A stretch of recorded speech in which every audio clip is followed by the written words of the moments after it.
अस्सलाम वालेकुम वरहमतुल्लाहि वबरकातुहू। दोस्तों माया मोहम्मद भंगवार ड्रामा चैनल के सब्सक्राइब कंदा वधीक तफ़सील ॻाल्हि ॿोल शुरू करण खां पहिरियां जेकॾहिं तव्हां असांजे यूट्यूब चैनल ते नया आया आहियो त महिरबानी करे असांजे यूट्यूब चैनल खे सब्सक्राइब करे घंटी जे बटन ते क्लिक करे नोटिफिकेशन ऑल करे छॾींदा। सब्सक्राइब करण सां जेको बैलेंस कोन ईंदो आहे काफ़ी हौसला अफ़ज़ाई थींदो आहे, तव्हांखे वधीक वीडियो ॾिसण वटां मिलंदा।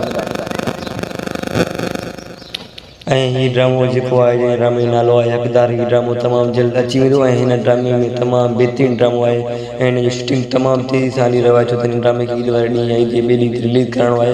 इन जे लाइ इन ड्रामे जो शूटिंग तमाम तेज़ी सां हली रहा है। इन ड्रामे में जेका अदाकार उन्हनि जा नाला तव्हांखे ॿुधाईंदो वञा त पहिरियों अदाकार आहिनि चौधरी असगर तईम ऐं ज़ाहिद सिद्दीकी ऐं ख़ादिम हसन तईम ऐं सता नूहानी। छो त ही अदाकार जंहिं बि ड्रामे में हूंदा आहिनि उहो ड्रामो तमामु बहितरीनु आहे। हिन में घमंडी सीन हूंदा आहिनि, तमामु बहितरीनु ड्रामो आहे। ठीकु आहे, हीउ ड्रामो ईद वारे ॾींहुं ॿिए ॾींहुं रिलीज़ कयो वेंदो ऐं हीअ फिल्म तमामु बहितरीनु आहे। छो त हीअ ऐं जिते बि अदाकार हूंदा आहिनि फिल्म में उहे फिल्म कमाल थींदा आहिनि, उहे फिल्म तमामु बहितरीनु हूंदा आहिनि। ऐं वधीक तफ़सीली ॻाल्हि ॿोल जे लाइ असांजे चैनल खे ज़रूरु सब्सक्राइब कंदा।